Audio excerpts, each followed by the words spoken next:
Standing a bicycle wheel up vertically that is not rotating will result in the bicycle wheel falling over.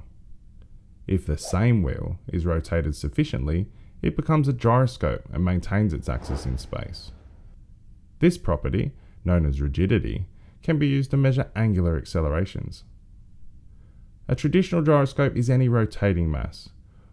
While the mass is rotating sufficiently, it will maintain its axis in space. Should the mass stop rotating, it will fall over. Of course, drones don't have spinning bicycle wheels in them. A material can be caused to vibrate by an electric current. This is the same way a quartz watch keeps the time. A vibrating mass acts as a gyroscope, maintaining its axis in space. When the aircraft rotates, the gyroscope attempts to maintain its axis in space.